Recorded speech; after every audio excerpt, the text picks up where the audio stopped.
This podcast is brought to you by Mapper Forward's new Patreon community, the Global Coffee Think Tank. Check the show notes or head to patreon.com/Mapper Forward to find out how you can become a member today. Welcome back to the Daily Coffee Pro by Mapper Forward, friends. This is episode 3 of our 5-part series with Dr. Chahan Yeretzian.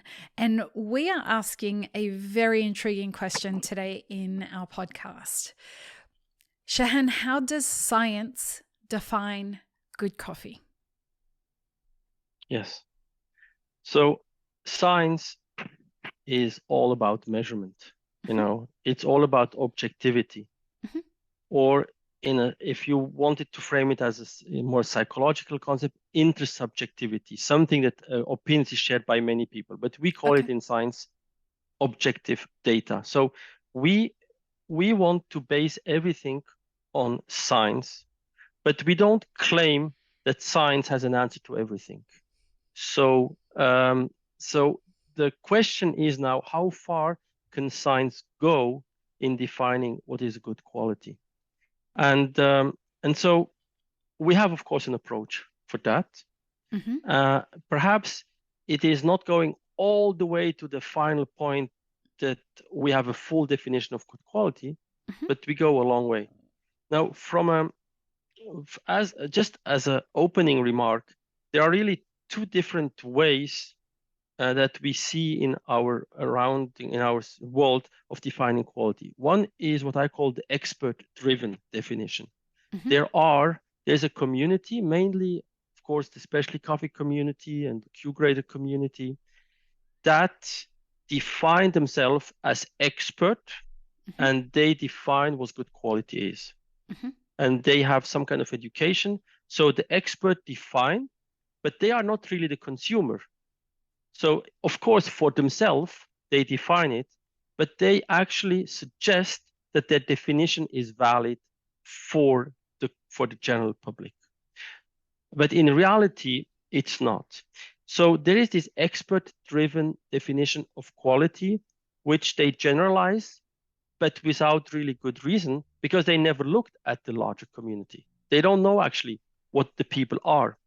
And then it can become quite unpleasant the way the discussions then go, because it's an expert who expresses his opinion, and then he hits a population that doesn't share the same opinion. Mm-hmm. And of course, they are not expert. They're not going to contradict the expert. So it's sometimes no discussion going on. But so this is the expert-driven approach that has not been validated, in my opinion, with consumer.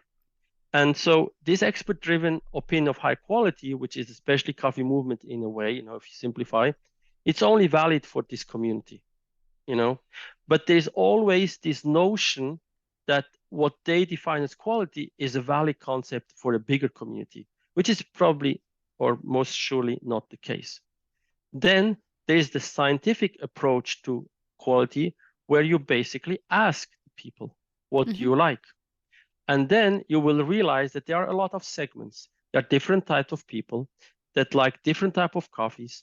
So then you realize that there is no good coffee per se for the whole community. There are actually different type of people, and this has to do with why they consume coffee, in which situation they consume coffee, and where they are in their experience paths, I call it, So somebody who starts to consume coffee as a young consumer, he likes coffee as instant coffee with milk and sugar, because that's what he likes when he studies and stays long nights up, and that's what he wants. He doesn't want a small espresso. He wants a big mug with milk, and that's the way often people start their path into the coffee experience. And then they have some situations where they get into coffee, they like another, and they start to develop evolve in their way they like coffee. And after a while, they will like perhaps a Starbucks coffee, and they will start to like espresso coffee. They will basically evolve, and the espresso lovers at the end, often, in this avenue of this development, they might become a specialty coffee person who then really loves the espresso coffee without sugar and milk. But this is you can call it, if you want to call it in a positive way, it's the end point of a long evolution of personal evolution in the education. And some people might never get that there, even if you are a specialty people, you might never get to this high specialty coffee. But so I think, and this is the consumer driven approach, where you go to the consumer and you ask them, which coffee do you like? Which coffee would you like to drink? And then you will realize that these people are actually, they like coffee that is not fresh, that has been resting a while because it loses a little bit the aggressivity. Coffee that stays a little bit longer becomes more rounder, more pleasant, more equilibrated. And this is a different segment, but it is actually the majority of the people. Mm-hmm.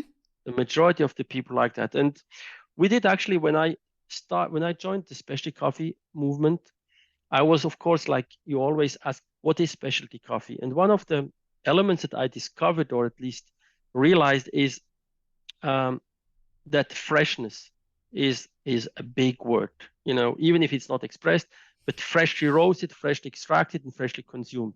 Whatever stays for long is not good. So freshness is a fundamental element of specialty coffee. And so we did research on freshness, because when then you ask people what is fresh, they couldn't describe it in the cup, because for me, if you do it this way, then your coffee is fresh. But then how can you measure freshness in the cup? That was then the question we asked, because then, so there must be difference in the cup that makes a fresh coffee different from an old. So we started to develop what we call freshness marker in the cup, so that you can measure in the cup the freshness, not only because you did this and this, your coffee must be fresh, so it must be good. So we worked a lot on freshness, and we started to create this notion that freshness is so important. Anything that is not fresh is not good. And so even people who had coffee that was a little bit old, they start to believe that coffee is not good. But they are the majority of the coffee in the world. So we started to realize that we are actually, and then not only that, people, when they go into the coffee shop, they start to they look at the packs, the roast date, so, and they check, oh, this is already 3 weeks, this is only, and they actually select the coffee. Yeah, it's like, oh, this is 2 months, and then you feel like they look even now at the date of roast. So, and from a pure subjective experience, there's a lot of good coffee that is not necessarily fresh, in the sense that it's 3 months old. So we started to develop with big companies, actually with Meinl. We started to explore why people like coffee that is not fresh, in the sense that it is. And we start to create a category which we call the golden age of coffee. So we have the specialty age and you have the golden age, because coffee evolved from the specialty age, where they have some really exclusive flavor profiles, sometimes a very strong acidity, into a phase where it is much more balanced, perhaps not so dominating flavor profiles, but which people actually enjoy. Majority of people enjoy.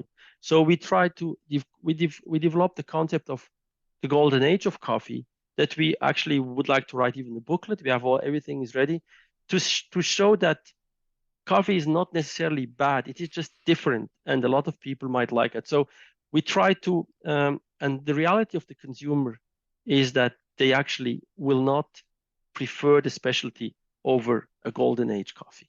Yeah, and not surprising. And so in all of this, the research with the consumer is very important in order to define the quality.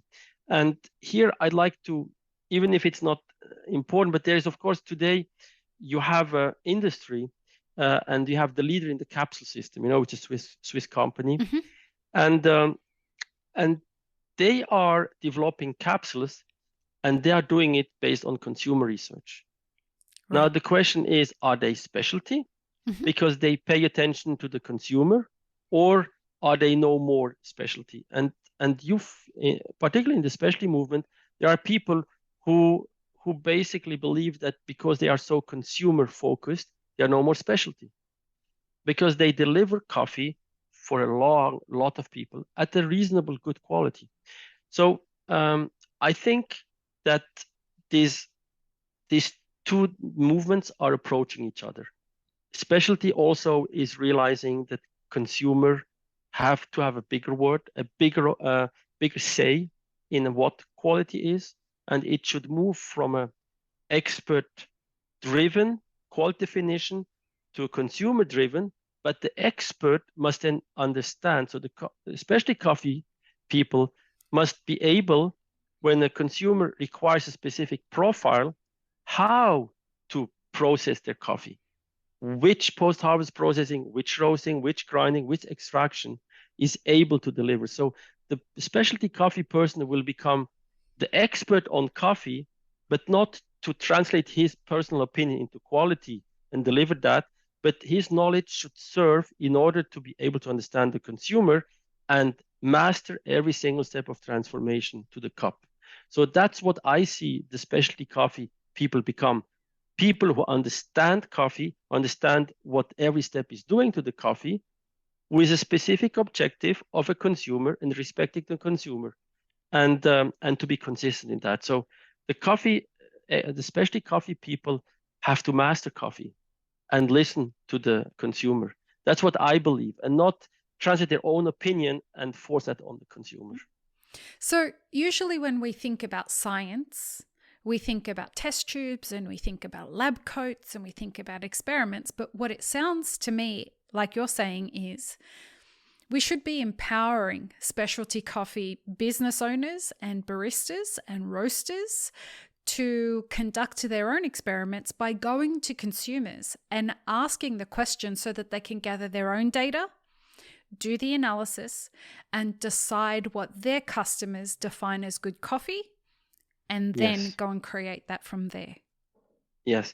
And to understand how roasting, grinding, extraction affects the coffee in order to achieve a specific profile desired. So you have to understand every single step of transformation with the goal to achieve a target profile. So it is really, you have to master it, but not with a very one-dimensional approach. How do I get my best personal coffee? But how do I achieve a profile which is a little bit more acidic or a bit more round, a little bit, whatever, or which marries very well with milk? So you have to understand this transformation step with a specific objective that is a consumer pull objective. And then you can still do your own coffee that is your perfect coffee. That is, of course, absolutely what you have to do, because you are your own consumer. So you know what you want to grow. Right. You do your coffee. But not everybody is like me or like you. So we have to listen much more to consumer. And as a specialty coffee, we have to master the transformation towards a given target profile. And especially understand, like we were saying, what that target profile is. And as you were saying, how to get there. And this is, for me, a fundamental thing that has changed about our industry from, let's say, 20 or 30 years ago.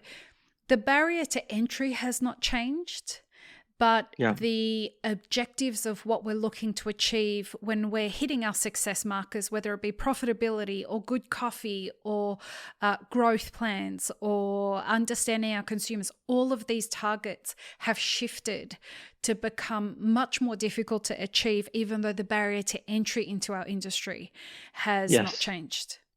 Yes, exactly. You could actually use the project I use for water. Also for this, it's not exactly, but you have this measure, aim, and treat. Measure means you measure what your raw material is. You have to understand with what you start. Yep. This is your water. Aim is what is your consumer. Yep. And then treat is how do I go from the raw material that I have to where I want to be, which is my consumer. And there are different spots. So basically the specialty coffee is the same. It has to measure its raw material. It has to know where it goes, and it has to understand how to bridge the gap from where the coffee is, which is the roasting, the grinding, the extraction, in simple words. And if somebody is able to do that, that's for me a real master in the specialty coffee movement. Yeah, brilliant.